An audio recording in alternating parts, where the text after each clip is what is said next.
All right, brother.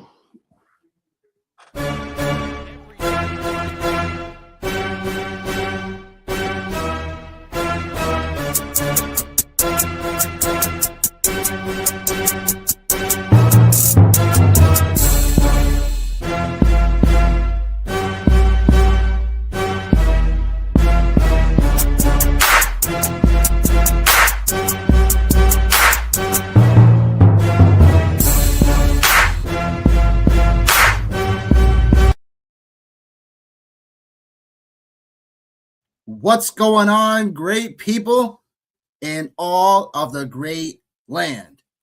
You already know who it is. Your favorite fantasy football homeboys in the building. Your guy, Nicholas Wilcox. Your guy, Johnny Main. Happy Sunday to everybody out there. Second part divisional round games we got today. Sunday show, the fantasy football show. Johnny, say what's up to the great people. You know, I want to say something, Mean Gene. I want to start off by talking about Josh Allen. The last time I seen everybody, I looked you dead square in the face, and I said, put some respect on Josh Allen's name. So we're going to open up with an old man rant. Continue. And all I got to say is, damn. Oh, no, you didn't do it right. You didn't do it right. Damn shame. Nope. What happened? You got to do the Farouk. No, we don't even get that. You know why? You seen that man at the podium. That man was crushed, broken, the whole Buffalo Bills locker room. And only for all of that to happen to then go out and go, the team that just beat you is getting ready to go out there with Jared Sugar Stidham. Yep, like, it's not fair sometimes. Wow, man. And I'm not referees. I'm not a big referee guy.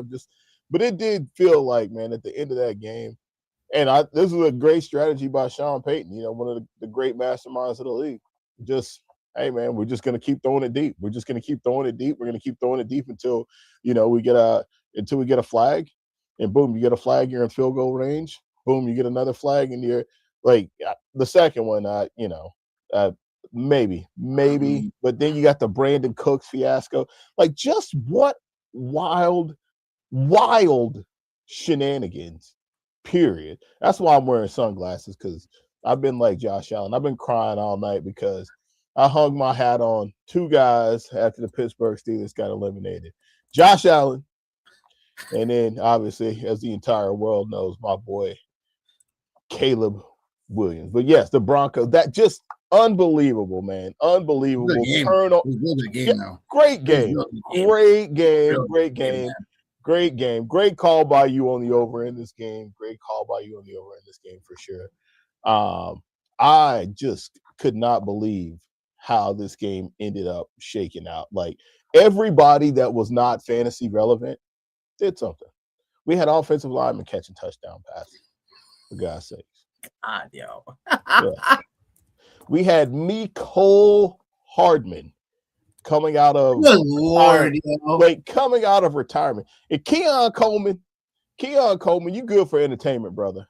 That's about all you got going on is entertainment, man. Good gracious of life, man.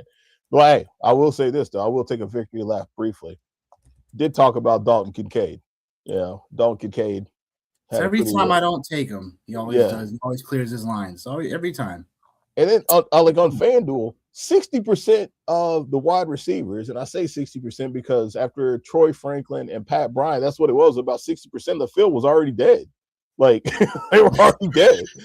Like, you had those guys in your lineup, and then just, man, dude, what a real life gut punch for Josh Allen in this situation, because I knew the losses had happened, but it was just literally seeing it on the screen. It literally was, I think it might have been the Texans, like the first year he got in the playoffs, and then after that it was Patrick Mahomes and Joe Burrow. Like, that's all it was. So I will give you permission to keep throwing shit at Josh Allen's name now. So yeah, that's Good Thank morning. you. Good Thank morning. you. I'll take that. Good morning. Good morning, everyone. Hear he. Look, Josh Allen's a good player. You know what I'm saying? He's a playmaker. You know what I'm saying? He's one of the better quarterbacks in the league, right? Look, sometimes being the quarterback, it ain't fair. It ain't fair. You know what I'm saying? Josh Allen went out there and played a great game. Did he throw the interception because someone on the defensive side made a tremendous play? Yeah. It's part of team football. But also, again, everyone's going to blame the quarterback for the loss, which is unfair. But that's the world we live in. We give all the this was. I will give him this. This one's. I will put more on this one than I will any of the other ones because he. That's fair, but even though he kept it, man, he this was not bad decisions. Couple bad decisions actually. I don't know if it like the pitch before halftime or the alleged pitch. Yep. 3 points right here, as you can see. Obviously, that is what it is. I don't know what he was trying to do. I think he threw one Curtis Samuel down the field, and then he also there was one that he missed Dawson Knox. He missed Dawson Knox before that field goal. And that was a big throw. That was a big miss, man. So regardless of the turnover differential, besides the turnovers that they made, look, they were still in that game to win it. Yeah. And they had the lead late. Yeah. So it's unfair. So, again, for Josh Allen, in terms of he's this, but at the end of the day, it's everyone's gonna blame the quarterback for losing, and that's what it is. Like I said, man, Buffalo not getting it done right now in this field right now, just it just leaves a lot of question marks. So is it you got to change do you have to do another drastic change in coaching? Do you have to drop Sean McDermott? Do you have to retool this defense that we've always talked about? We have to change philosophy here because it's you have a talented quarterback in Josh Allen. There's no way in a field like this where now it's if they had won the game, they'd probably be in a great position to go on and win the Super Bowl. So it just makes me seeing how everything's going to shake out. But man, the AFC is really going to probably come down to the matchup we talk about next. Yeah, this is the AFC Championship today, man. So. But the other game that I pretty much stopped watching after third quarter, Seahawks smacking cheeks. Yeah. Wow. Yeah. Yeah, man. This is wild. Seahawks, yo. Oh, sorry. Get myself a little love. -7 cover, real easy, by the way. The easiest call I probably had all year long. Nailed it. Good Lord. Kenneth Walker, by the way. Thanks a lot, Charbonnet, for, can't control injuries, but Kenneth Walker. Whew. Yeah. Playoff Kenneth Walker, something different, is he? Yeah. And, right on time, too. Right on time, because if I'm not mistaken, I feel like he's a free agent, too. So this is right on time.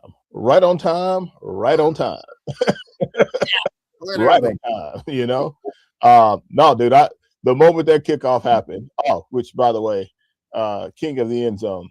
Yeah, good job, bro. I literally had that in my mind, but I was just too busy trying to nail a single game parlay for the game itself, and I was like, dang, I usually don't play it like that. So yeah, kudos and congratulations.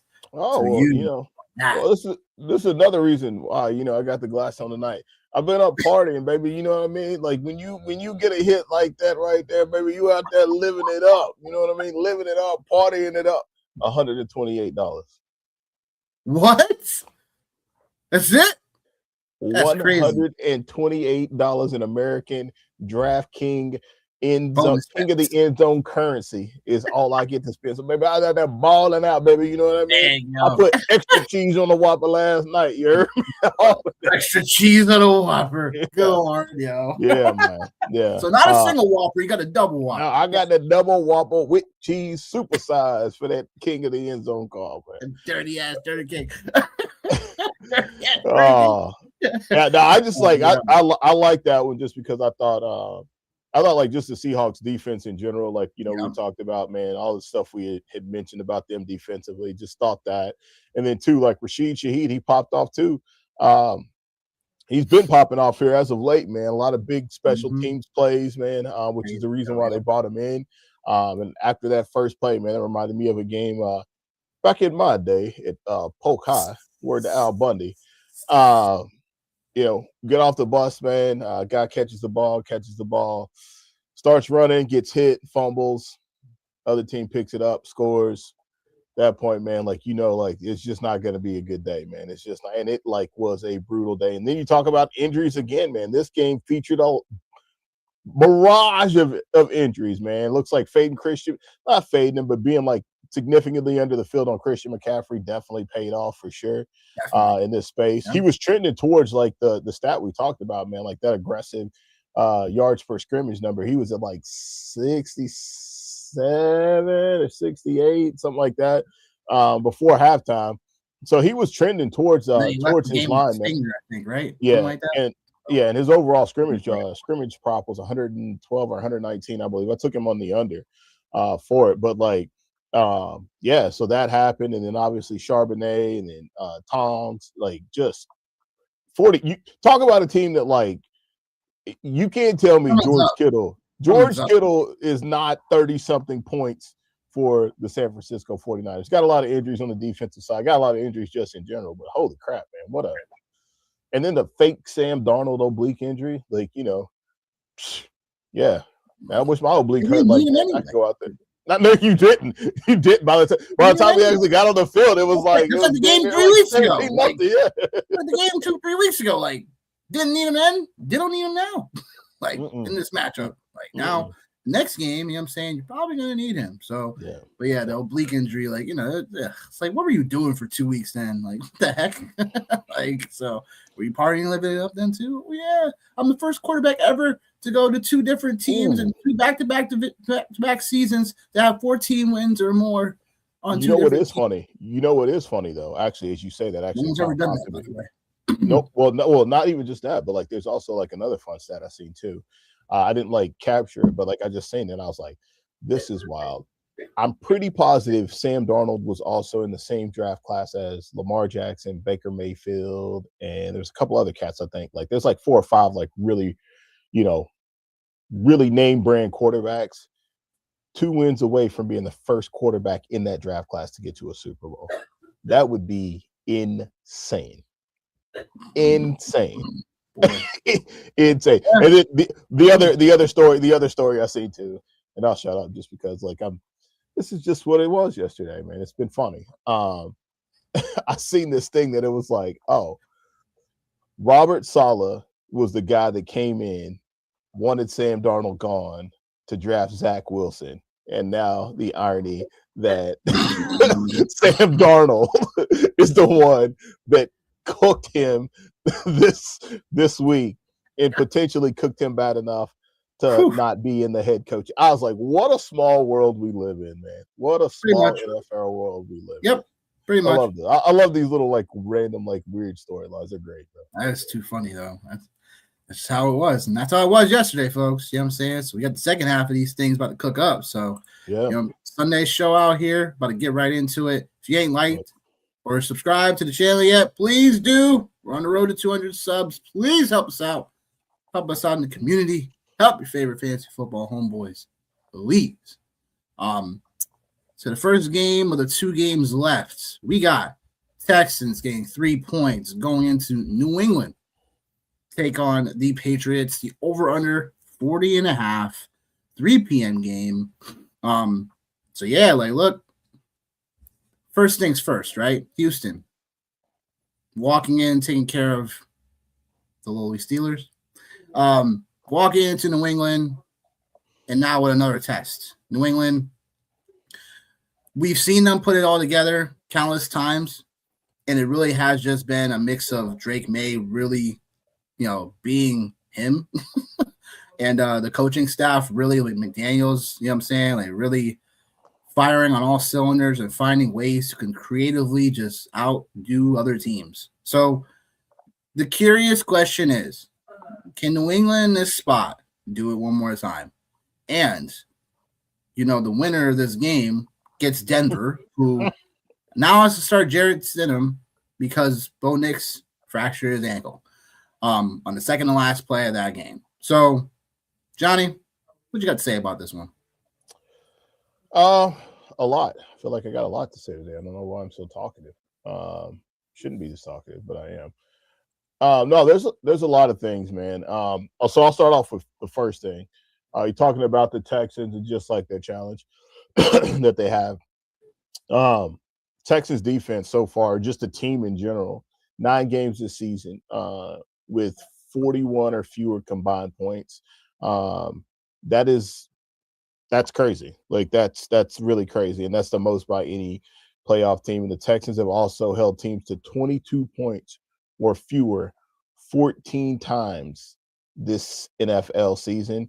And the only defense that is better statistically was better than them in the points per game was that defense that we just talked about. They just mollywopped the San Francisco 49ers in a 41-6 beatdown. So I think that's something like we obviously have to take into consideration, right? When we look at this, like from a big picture piece from as far as the Texans go. So that's one thing I think that screams or should scream to us that like, 40 and a half. So if what was it, 40, 41? So maybe we might get over, maybe we might be able to get over with the over. Weather is supposed to be an issue here in the upper New England area. It's supposed to get a little bit of snow.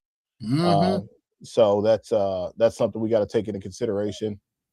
The Patriots, man, that last week, dude, like they smothered out the Chargers. And granted, man, I think like just given the circumstances with the injuries and personnel, that's kind of was to be expected. The Patriots allowed 36 yards against the Chargers on 14 design rushes.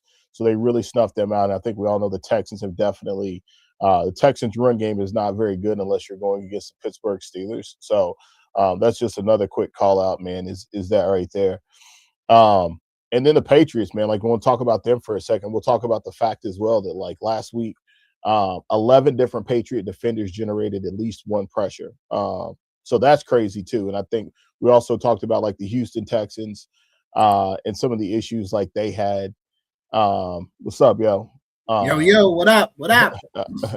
Houston Texans and earlier on in the season, like what we perceived to be an issue with them as far as offensive line.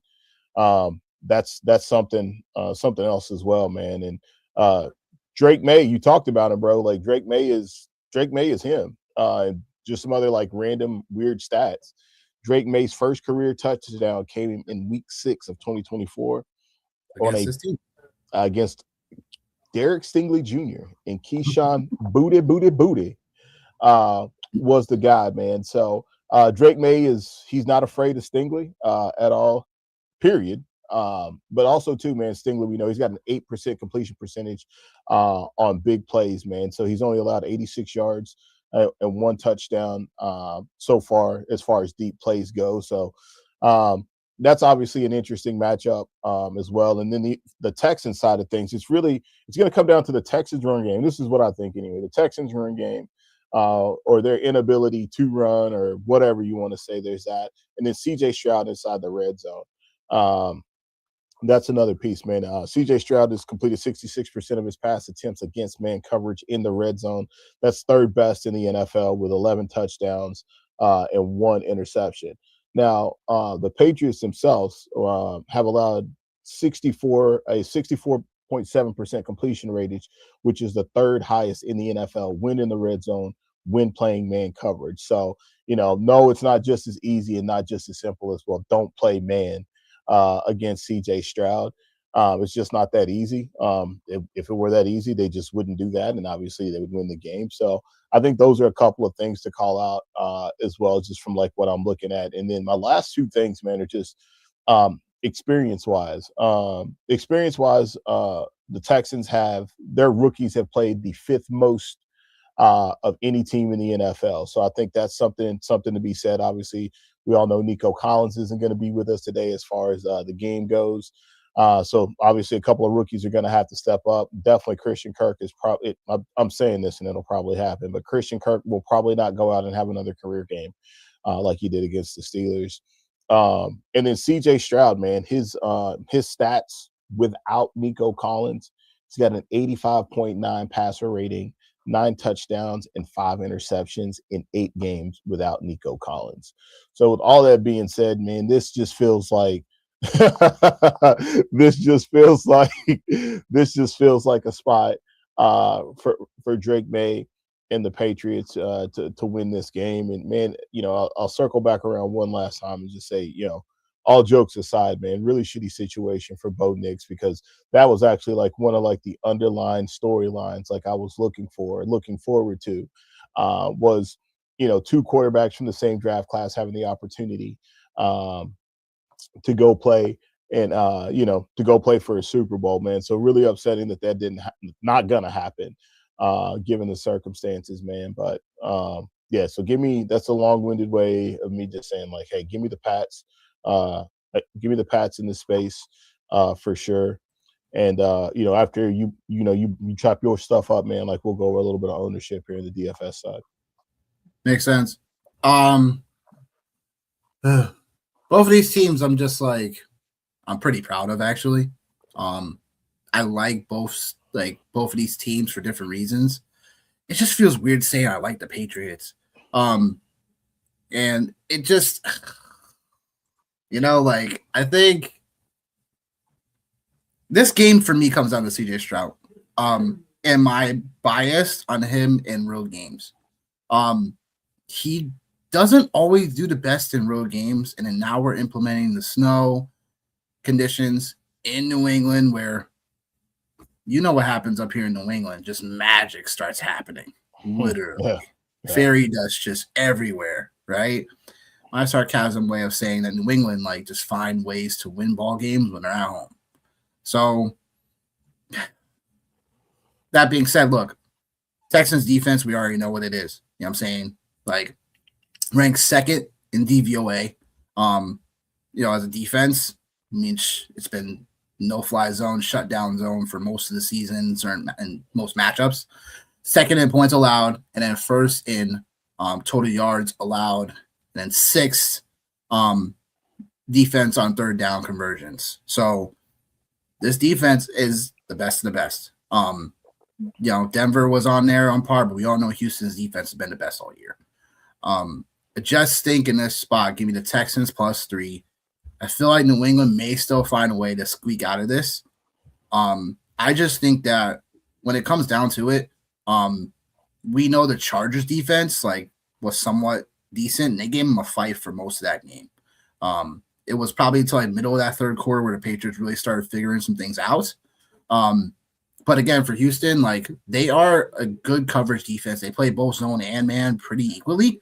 And they look to not only create turnovers, but again, the pressure gets there. So the thing for me for matchup right now is edges for the Patriots versus obviously Will Anderson, Danielle Hunter. Both these guys combined have 27 sacks out of the 47 of the Texans sacks on the season. And then the other ancillary pieces, especially in the secondary, Petrie, especially in this matchup, he's going to be targeted a ton. We know that. So the Patriots are going to look to get the slot going. So that's Douglas. That's potentially, Kayshon Boutte downfield. Texans still play a top 5 coverage and cover 4s. Boutte takes advantage of that the most. And that being said, look, I just think that Drake May has put on a phenomenal season. I just think if he passes this test, I don't see any reason for the Patriots not getting to the Super Bowl, which is sickening. It's just sickening to say, but they really played that good. So if they find a way to win this game, I think they'll probably be in the Super Bowl. Not to discredit Denver or anything, and not to say anything can happen next week, but we don't want to pencil them in. But it's more than likely they'll have a distinct advantage, even though they're going on the road in Denver next week if they win. Again, for the Houston side of things, the biggest thing will be the matchup for the Patriots to win this one. Is that Texans, their weakness has been the man gap zones, coverages and gaps. So Stevenson, 7.3 yards per carry against man gap coverages schemes. So that's probably due to, not being the full force running back all year, but it's still something we have to pay attention to in this matchup, combined with, again, Drake May being able to, doesn't matter who it is, if it's when Texas playing man-to-man, we all know it's going to be Diggs and Hunter Henry factoring the most in this New England offense. And like I said, for playing shell coverages, like Moody's going to have to be the guy to win deep. So the question will be here again: is the Texans defense generating that pressure? And they're pretty good all around. Henry Tolilolo, linebacker for the Texans against any of the underneath, playmakers like Stevenson or Henderson. Like, can he have another big day? Because although the Steelers didn't have as much offensive firepower, there were still matchups where Gainwell still had a relatively decent day in coverage against Tolly. Keep on always mispronouncing his name, but the matchup there is there for them. So it just comes down to, again, wits and coaching as well. So I give the edge slightly to New England on that one, but I think Houston can find a way to at least, make this game real close. And it all comes down to CJ Stroud for me. I know Nico Collins in this matchup, and that's huge. Can Christian Kirk find a way to be as magical as he was last week? It's possible. It's just more about, can CJ Stroud keep moving the chains? Can they find a way to keep the New England offense off the field, and can they score? Because that would be the biggest thing. 2 defensive touchdowns from Houston is not going to get it done this week if you're the Houston offense. So I think it's just going to come down to CJ Stroud being that playmaker that he can be, and we have seen before. It's just going to have to be in the conditions in New England and on the road. So I get the Texans +3 because I got too much respect for this defense. But I feel like New England could still find a way to really squeak this out late. So give me the Texans +3 and the under for this one.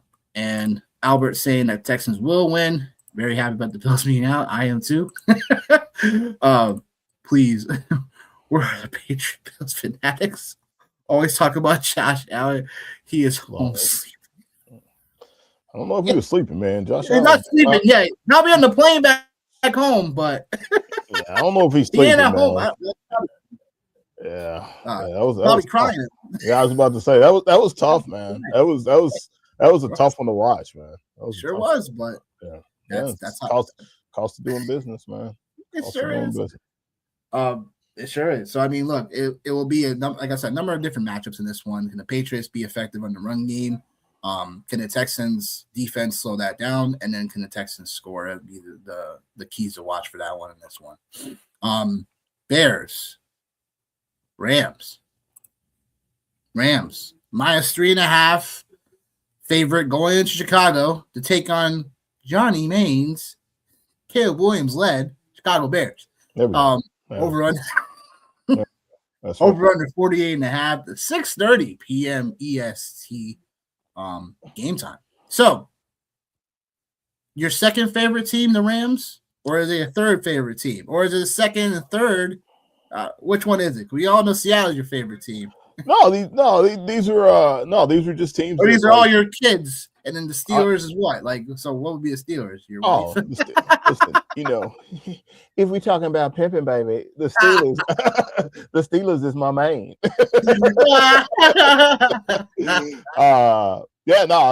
I've said, man, I think like that's the obviously, man, that's the beautiful thing about just fantasy football, man, sports betting, all the things, DFS, right?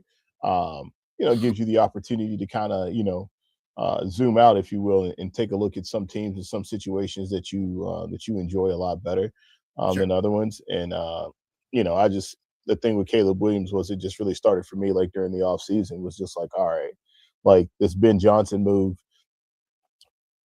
like how could you not get on board with that, right? Like you have somebody like Caleb Williams, like the talent and the caliber quarterback that he is, and I know people are probably going to start piling on, jumping on, being like, oh well this, oh well that, why this, why that, why we on that, why shit? Like I don't know. Like Caleb Williams, man, like even going back to UFC, like they had some defensive issues, and like even the Bears right now, like they still have some defensive issues, but I think like you're just seeing the combination of natural talent, play calling, and maturity starting to happen, for Caleb Williams. And there's a lot of people that, now are kind of starting to turn the corner with him.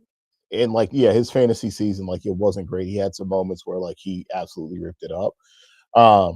So yeah, man. So I'm rooting for him because right now, like quite frankly, like I don't hate the Patriots as bad as I have in the past because they haven't done anything to my Steelers, so I don't have any reason to really hate them. Josh Allen was just rooting for him just because, like, hey man, like it'd be cool to see him win a Super Bowl and just see the city of Buffalo get over the hump if my team's not there. Switch over to the NFC side of things he was talking about. Just told you about Caleb Williams and just kind of how I felt about him. The Seahawks was just a team that like just identified early on. It's just like a team that was like, hey man, I think there's definitely something to be had here in the Rams. Like I think everybody at one point in time, like you had to be there with the Rams for them to go on with like a 7 or 8 game winning streak, right? To look like the best team in football. So I don't think it's like that. I just feel like this is a really great matchup here. Before I get into my rant, yeah, I've seen that.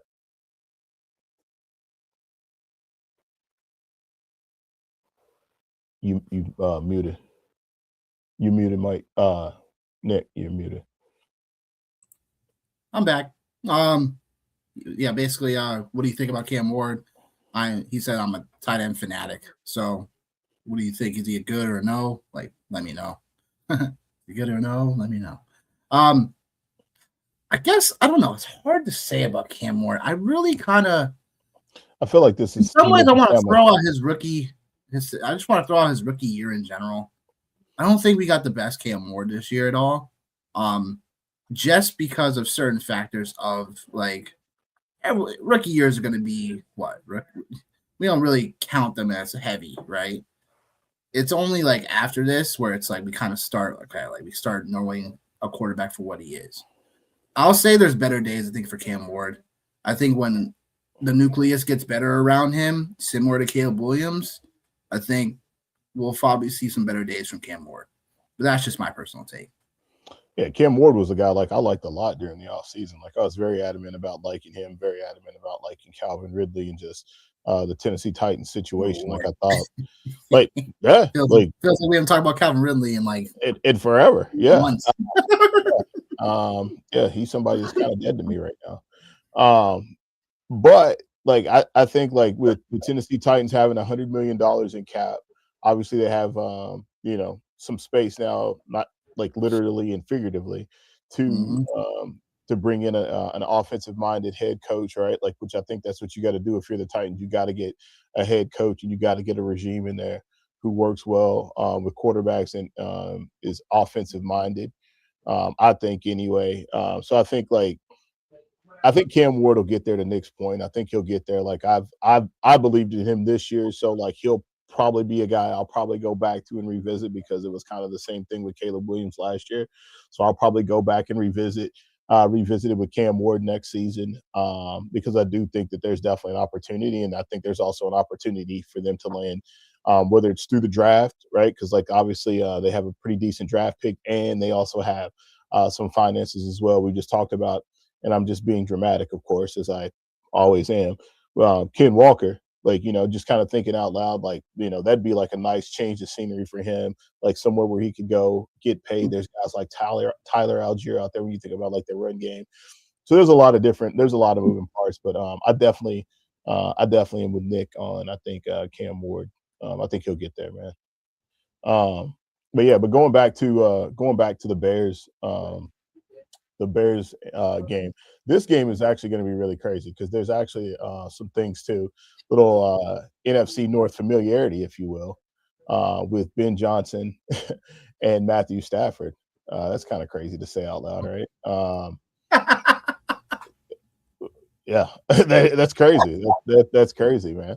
Yeah, it's crazy. It's like just like how all these paths like cross, man. Like I love the intertwining of like at least for me anyway, like I'm having a field day creating storylines inside of my head and just saying them out loud. So yeah, let's start off with the Rams, man, and Kyron Williams. The Rams have averaged 4.6 yards this season. The Bears defense has surrendered 5 yards per carry. That's the fourth most in the league. And 14 running backs have went for over 60 yards or more against them this season. So I think obviously with the weather situation, we all know, and even like at the heart of everything, right? Like McVay, like he wants to run the ball. There's an element of this offense that wants to do that and establish some play action and get Stafford out on the move. Then Puka Nakua, your guy, currently right now, 108.3 yards for his career in playoff games. That's number one for any player that has 4 or more playoff games. He's also the NFL's all-time leader in regular season receiving yards per game at 95.3. So that's little Rams action for you there on the offensive side of the ball. Yeah. Defensively, man, the Rams, they've had a light box. 6 defenders on 44% of opposing run snaps this season. That's the 5th highest. So winning a light box, the Bears have averaged 6.4 yards per carry on designed runs facing a light box. That's the 5th most in the NFL. So I think there's obviously, well, not even I think, but like we know the weather's going to be bad. It's going to be brutally cold. It's going to be snowing. There's going to be a lot of that. So it'll be interesting to see how that side of the game plays out for the Rams and for the Bears as far as like the run game. So I think, we're kind of getting back to, the same conversation when we talk about the run game, the defense, the run game, the defense, the run game. That's like, it seems crazy that, we continue to keep talking about that. Last but not least, talking about it like from the team perspective, right? And we'll talk about a couple of players, but the Bears defense has 12 intercepted passes on dropbacks without generating pressure in the NFL. That's the 5th most in the league. So I don't know how many times the ball's going to go up in the air today, depending on this weather situation. But this game definitely, from Kevin Roth on Twitter, the weather guy from I think Roto Grinders was saying like, cold snow. So that's not going to be a lot of fun for as exciting as we'd like for this game to be. And then Colston Loveland, man, talking about the Bears, we'll switch over and talk about them for a little bit. First rookie tight end in NFL history with 8 receptions and 100 yards in a playoff game, as he had 8 and 137. So that's kind of crazy. Like we've talked about him, right? Just as somebody who has really, really started to come on later on in the season for the Chicago Bears as the pass catcher. And then this game, really, man, like if you think about it, this game is really about the fourth quarter. It's about 2 number 1 overall picks, and it's about the fourth quarter. That's what it's about. You got 2 of the best fourth quarter quarterbacks in the NFL going at it today with Caleb Williams and Matt Stafford. So Stafford and Williams. Stafford has 15. Williams has 12 touchdowns in the fourth quarter in 2025, including the playoffs. And guess who the only other quarterback is to have more than that? Just take a wild guess. The only quarterback to have more of what? Fourth quarter touchdowns this year. Playoffs included. Ooh, there's playoffs included? Yeah, playoffs included. There's only one quarterback that has more than those 2 guys. Josh Allen. Yeah. Like I wasn't even trying to go there. I seen the stat. I was like, that's dope. And then, I seen the scope, and they were like, oh, like the stat. And they were like, oh, appreciate you shouting me out. Yeah, and I was like, okay. So I think that's really all it comes down to, man. Is like it comes down to that. Last game, Caleb Williams 184 yards and 2 passing touchdowns with a 110 passer rating in the fourth quarter. Stafford 143 yards, 2 touchdowns, and a 146 QB rating in the fourth quarter of that wild card game. So that's really all it's going to come down to, man. Is it's going to come down to the fourth quarter. So we might as well just go ahead and just fast forward this game, get to the fourth quarter, and call it good. And then last 2 call outs, man. Ben Johnson has become the 3rd NFL coach in history to make the playoffs in his first season with a team that previously finished dead last in the NFL in total offense. The other 2 coaches to do this was Jim Fossil in 1997, and I don't think they went to the Super Bowl that year. I think that was like 2000, but it was 97 Giants and Jim Fossil, and then Sean McVay in 2017 with the Rams.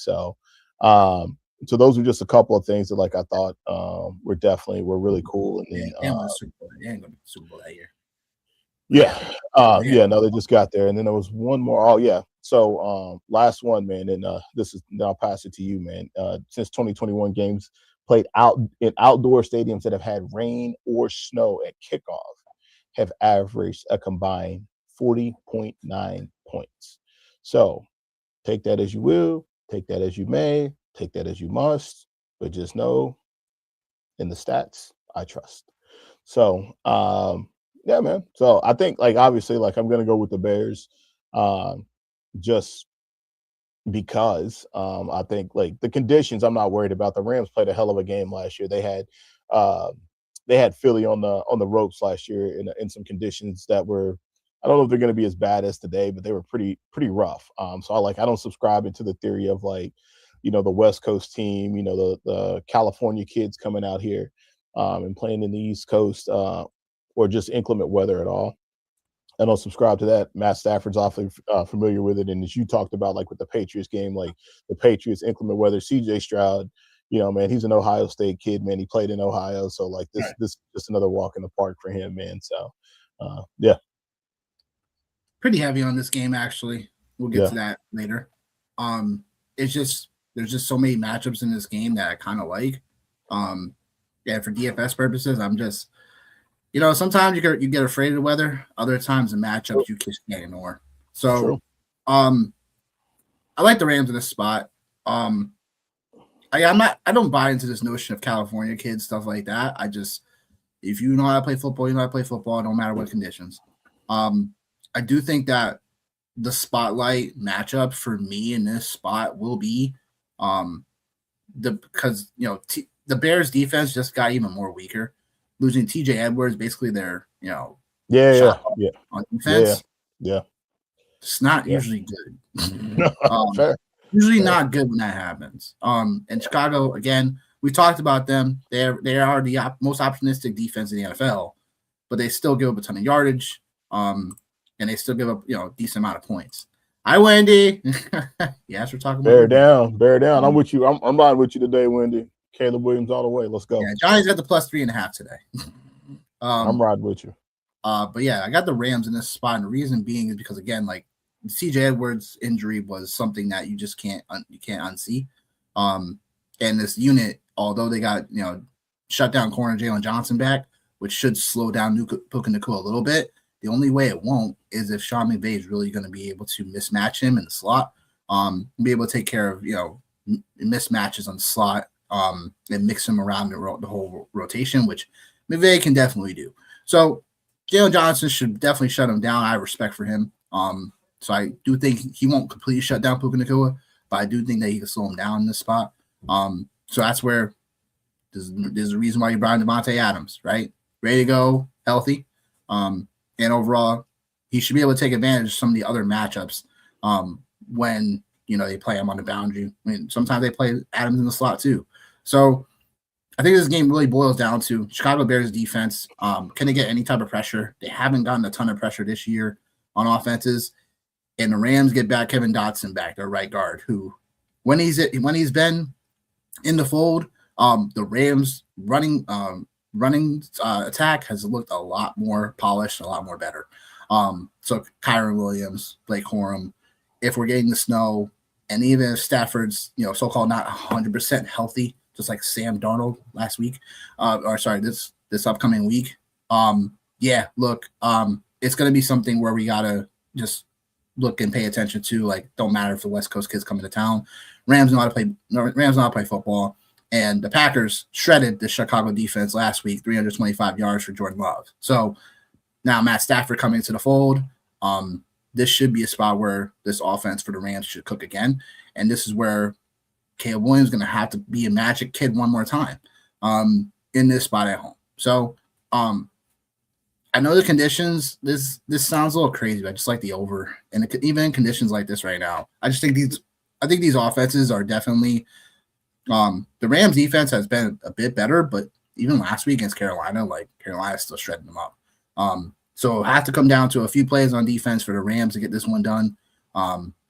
Combined with Chicago's way of always being able to they start off a little slow first half. So if you like the Rams first half, I kind of like that.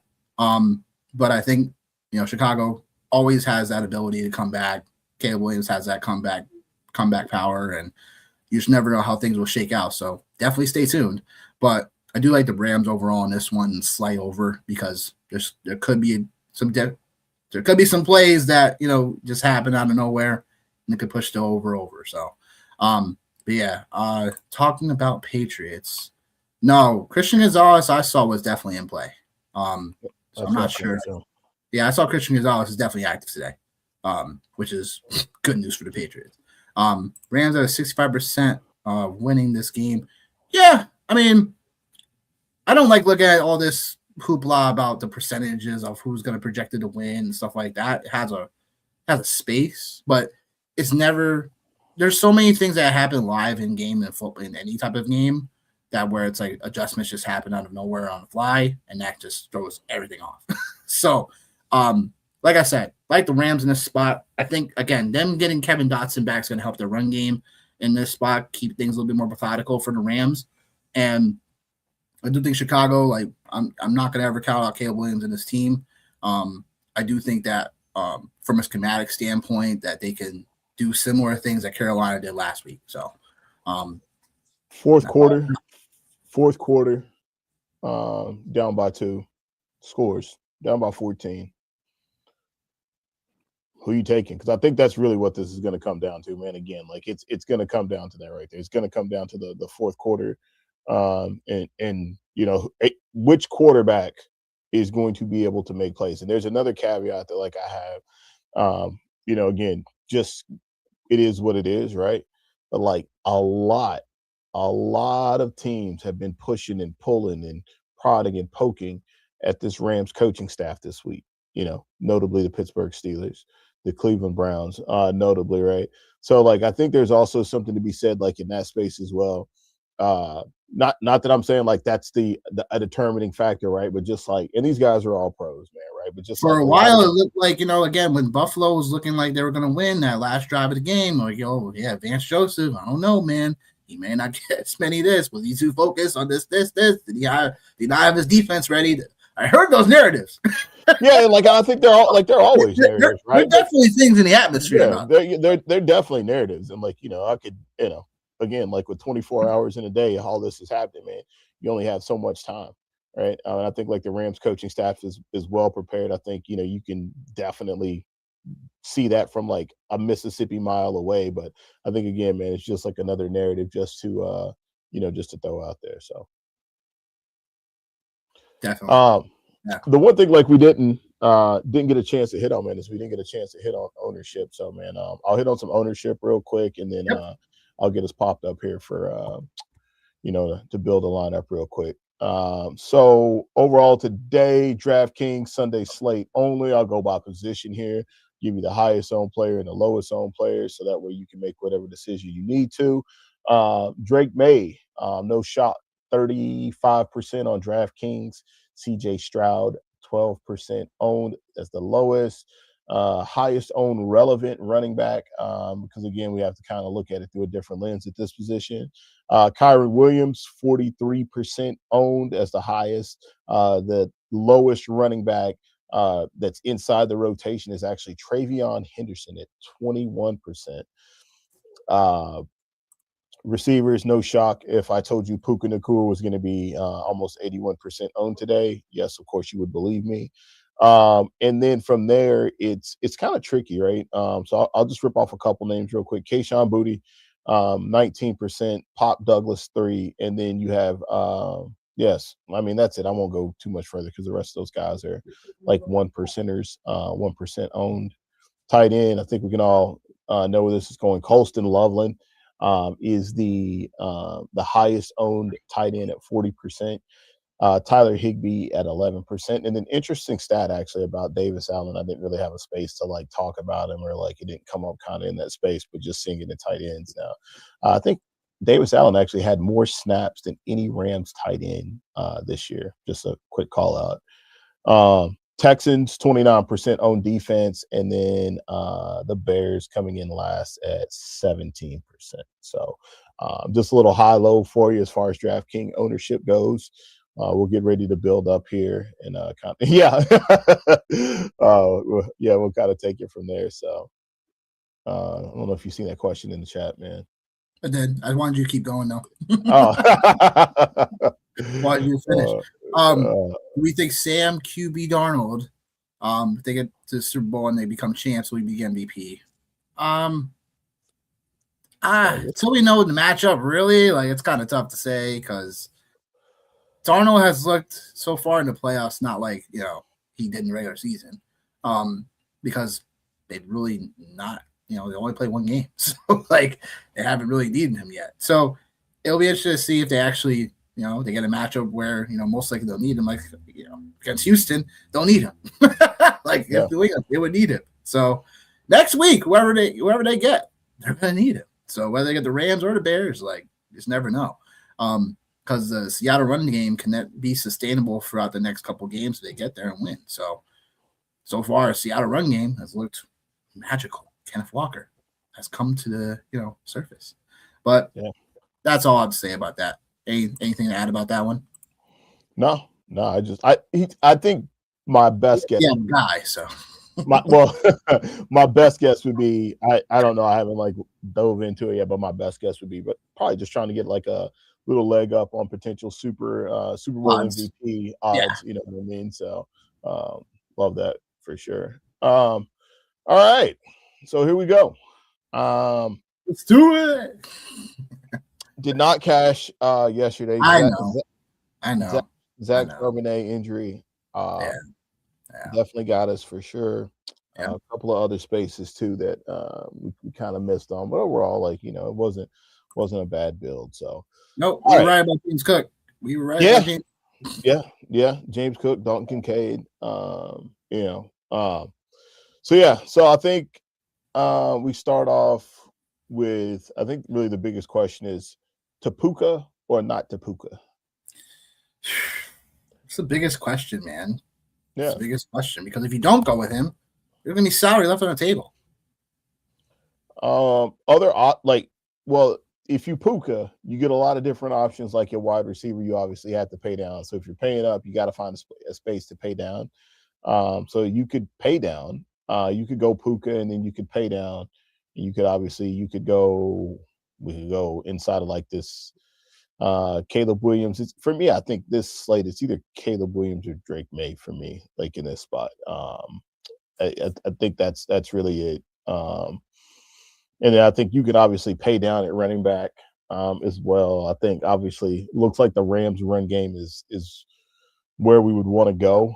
I don't know why I have a good feeling about Travion Henderson today. Maybe it's just because Ramondre's been playing so well that at some point the focus kind of has to start to shift to him. There's that. And I think like the tight end situation is another one we have to pay attention to. So original question, Tapuka or not Tapuka? Yep.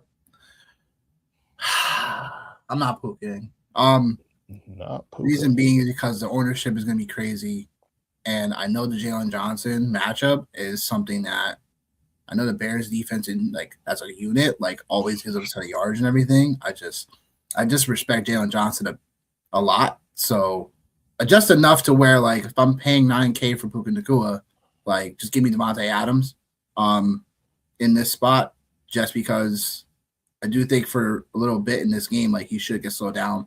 If Puka Nacua is going to reach, right now his prop is like 100 receiving yards across books for So I don't know if that's something that, again, like, I don't know. It's always tricky in this spots, but give me Devontae Adams over him right now. Firmly, Devontae Adams. Okay. So we'll go Devontae Adams. And then I think like if we go Devontae Adams, I think then we have to get involved with Kyren Williams. I think exactly everything we got to get involved there. Yep. All right. So I actually, man, like I don't hate that either, man. I think like obviously to your point, like it gives you the ability to kind of get to be able to get more pieces in play. And then obviously we have to find our slate tilter, or maybe that was the slate tilter, was just not having Puka. And I think so too. I think though in the same game, like Caleb Williams makes a ton of sense. Like Caleb Williams makes a ton of sense. Like, that's for, you know, in my opinion, we should be stacking the late game. I think people will get scared of the ownerships outside of Puka Nacua, and Kyron probably. But it's something where I think stacking the late game makes a bit more sense. And then I would say Stevenson as our second running back makes sense. And then it just comes down to like tight end love and then whatever we'll have salary left. That's just my opinion. I'm gonna go back to the well. Excuse me. I'm gonna go back to the well. Yep. With DJ Moore. I'm gonna go back. I'm gonna go back. Oh man! Oh boy! I'm gonna go back. Receivers, man, just oh my gosh, yo. No, but I think there's something to be said, man. Right? Like there's something to be said because like anytime like I get that type of energy from somebody like about a player, I'm like, okay, like I feel good about it. Then I feel good. Like and I know like I know what it is. And I know that DJ Moore is just as hit or miss as you could possibly be, but like this is a very cheap stack situation here with Moore and Loveland, and I feel pretty solid about that. I am going to throw Keyshawn Boutte in here too.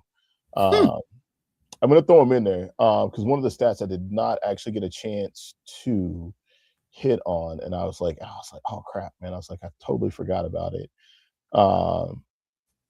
Was reading, and I'll have to go back to it. I'll have to find it. But basically, long story short, the Texans are one of the worst defenses in the NFL on deep passes.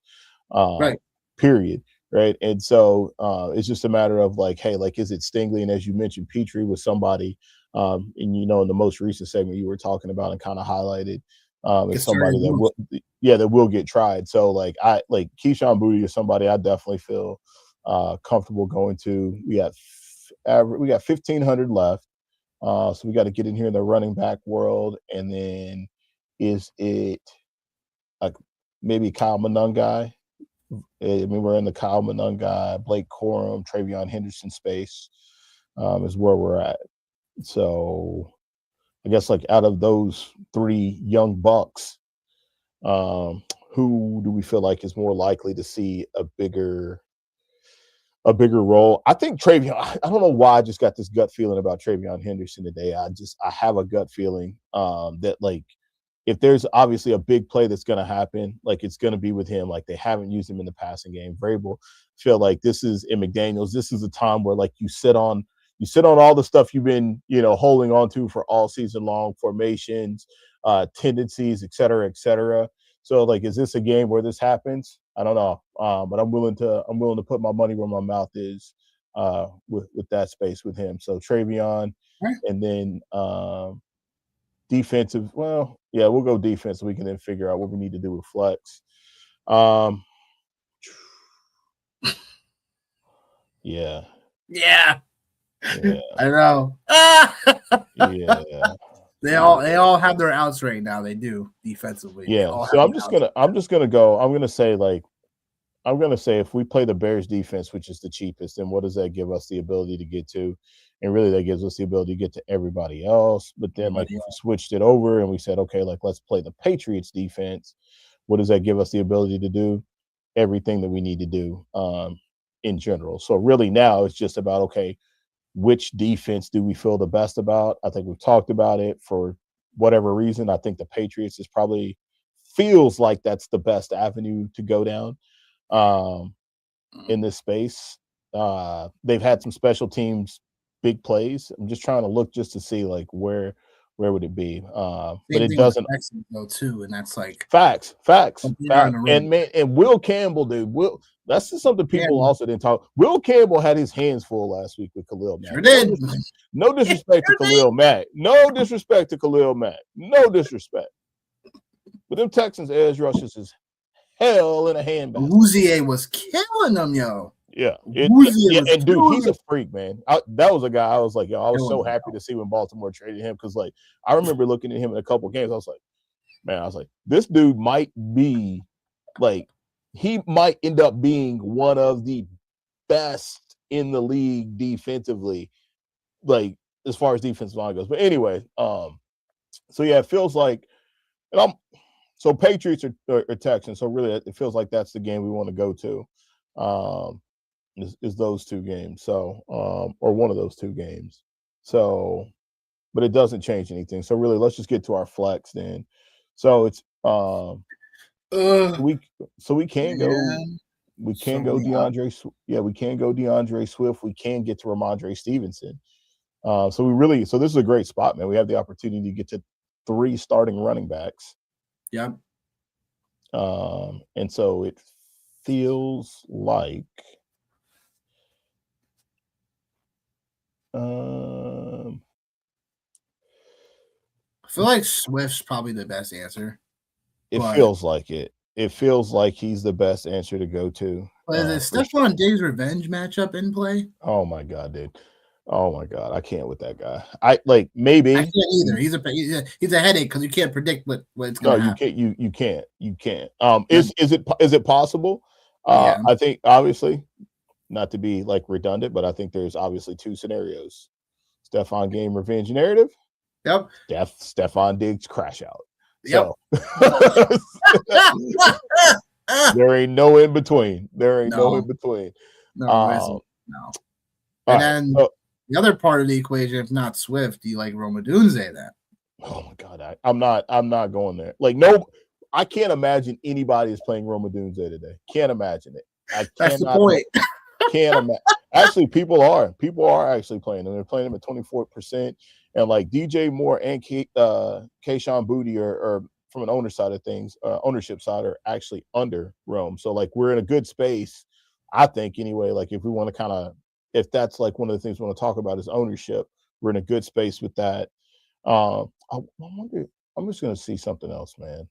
I just want to see we could still do the same thing. Yeah, it doesn't matter. Drake May, we go Drake May and get there because if the other part of this too is it feels like if the Patriots, like we know what the offense is going to be. The offense is going to be through Drake May. So that was kind of the hang up for me anyway, was Drake May or Caleb Williams.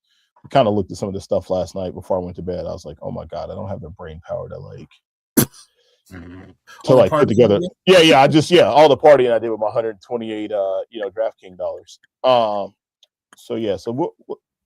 Let's go back to Caleb and then let's get this flex here. So is it Swift I think it's Swift or Swift Stevenson, or it feels like you want a Swift Stevenson Diggs or maybe a Luther Burden or Rome Odunze is what it feels like. You know what? Going with my gut, I'm going with DeAndre Swift. Okay. As much as I like Stevenson, we're already playing Trevion Henderson. That's already should give us enough of a pivot. From some of the field, I think Stevenson will still have a solid game.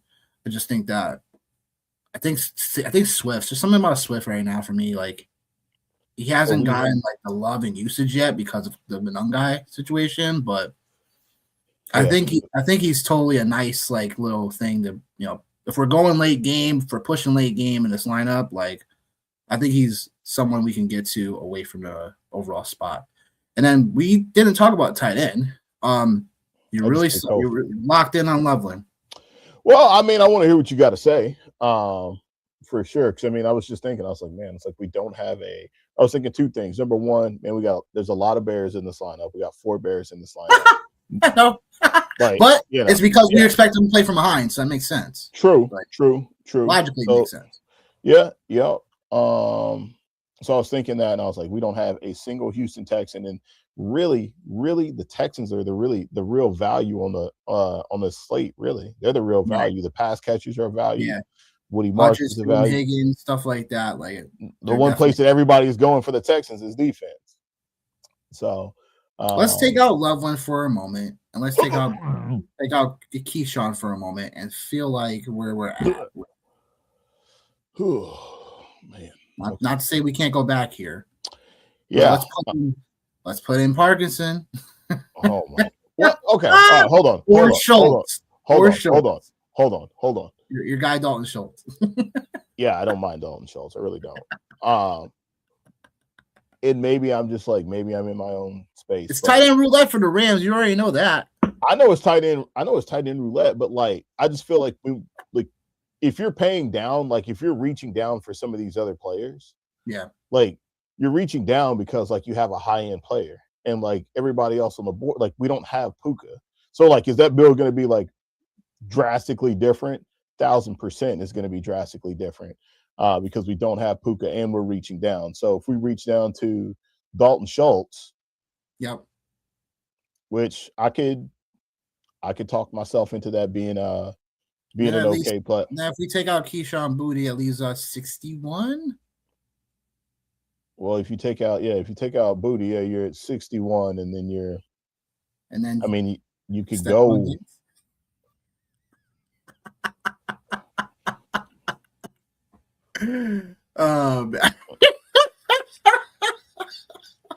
Yeah, I just like, oh my God, you're doing it, and I can't, You're doing it. I can't, man. I cannot do it. I love it. I can't do it. Can't do it. I can't do it. No, we go back to Loveland though. We go back to Loveland.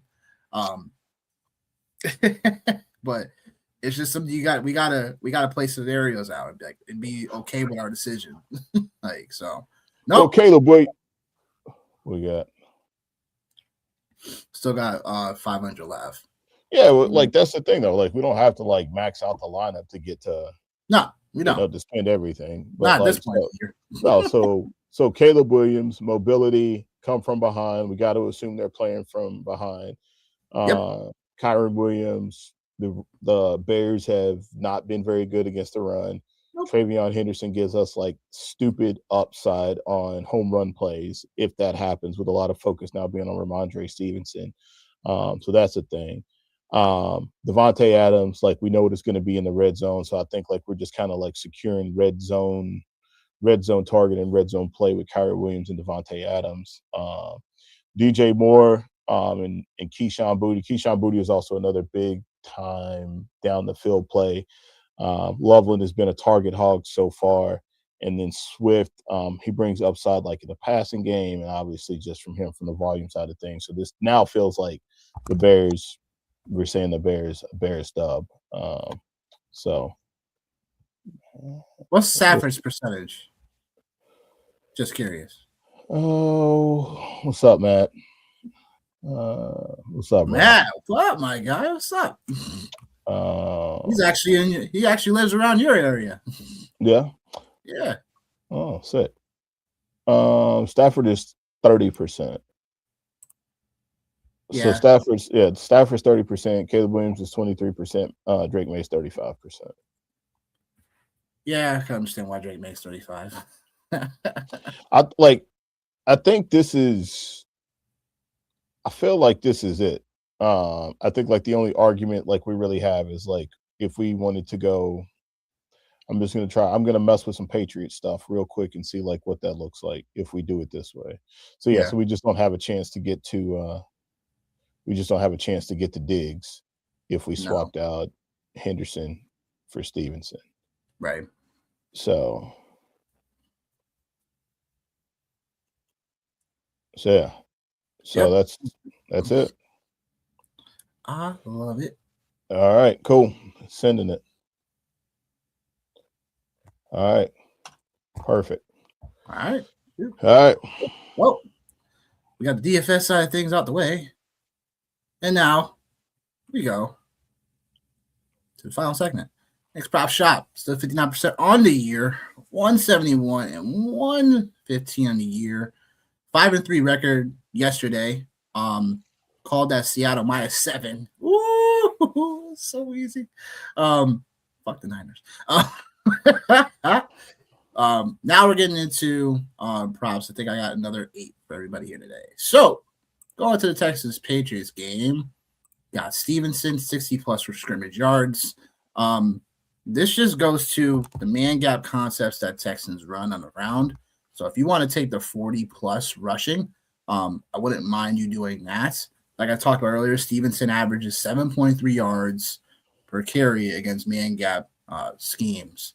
So that's something that you can go to. But obviously Stevenson has been pretty, he had 75 yards receiving, led the team in receiving last week. So I do think the 60-plus scrimmage yards is a very safe way to get to, especially if we see Stevenson get at least 12 touches in this game. So I like that. And Christian Kirk over 3.5 catches. This is a play on Nico Collins being out. The rock has to go somewhere. If you like Jayden Higgins at plus money, that makes sense for the same line. That makes sense. If you like Xavier Hutchinson, I think he's 2.5. I think his line's 2.5. If you like that, that makes sense. Dalton Schultz is 4.5. I'm not saying they'll shut down Dalton Schultz. I think the 4.5 is definitely money. I'm just going to go back to the well. I think Christian Kirk is someone that is a veteran. He's done it before. And I know like throughout the season, like Christian Kirk wasn't as effective without Nico Collins and this cast of receivers. But I'm just going back to the recency and knowing that the Texans are going to need this game on the road in conditions where you're going to need to throw the ball short anyway. I think Christian Kirk's going to have to find a way to make it happen, and I think that he gets it done at this line. That being said, Stevenson, good afternoon, my guy. Well, it's still kind of morning, but good afternoon. But that being said, going on to the second game that I got more of my plays on. So the Rams-Bears game, I got Matt Stafford over 266 pass yards. We just saw Jordan Love carve this defense up in somewhat similar weather conditions. I know it's going to be really, really chilly and somewhat windy. But I do think Matt Stafford, this line is still too low for Matt Stafford. The disrespect is crazy. Caleb Williams over 32 plus passing attempts. Caleb Williams, the Bears have been a lot more pass-centric over the last 4 games. And Caleb Williams is obviously, the conductor of that. So I like that line for sure.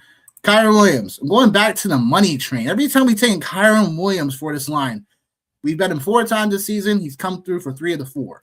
The only time he didn't hit that line was because the Rams were in a blowout fashion. So 60-plus rush yards for Kyron Williams is more of like an emotional play for me because Kyron Williams gets Kevin Dotson back. And Kevin Dotson's in the lineup at right guard for them. They overall are really good in run, him and Blake Corum. So this is more of a, game script play for sure. Tay Adams over 54.5 receiving yards.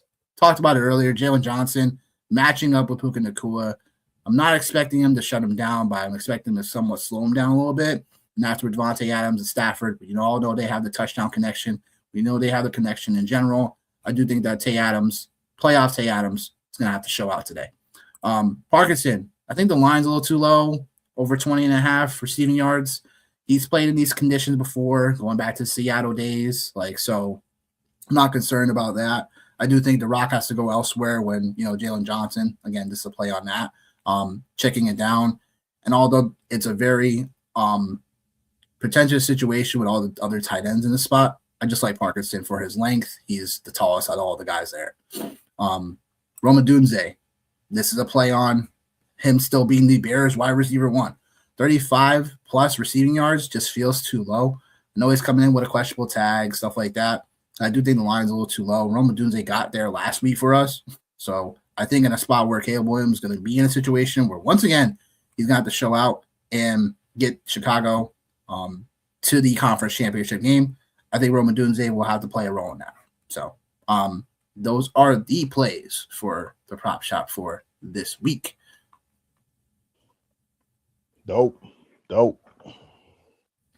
going to ask you now, right? Go for it. Do you have any final thoughts for the people? Man, I'm just hoping Caleb Williams doesn't let me down. If he does, I'm just hoping he doesn't. If he does, then I'm headed towards the NFC side of things anyway, honestly, as far as Super Bowl picks, because Seattle, LA, Chicago, 3 teams that and then too, just man, what a miserable week at work it's going to be if the Patriots end up a miserable week. It's just going to be literally. I was thinking the same thing. Oh my gosh. Oh man.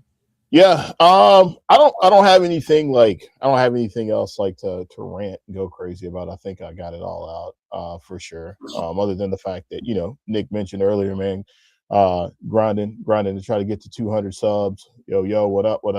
Grinding, trying to get to 200 subs. Obviously Facebook, X, YouTube's. We also have dabbled a little bit in the TikToks as well. So go find us, man. Go find us. Go give us some likes. Give us some shares. But hey, today, final thought: Bears and Patriots pulling it out today. So final thoughts for me is please go like and subscribe. Please go like and subscribe to YouTube. If you're on Facebook, quickly go on over to the YouTube channel. Check us out. Give us a like and a sub. Again, on a mission to go to 200 subs. If you're on Facebook, please like the page, share it with your friends and family. We're on TikTok, separately as well. So just just show us the love. We out here killing it all season. Probably one of the last survivors of podcasts out there for fantasy football out here. So giving y'all the plays, giving y'all the cash. We out here. So please do so. And overall, Haywood out here. What up, my guy? You're late, but it's okay. It's okay.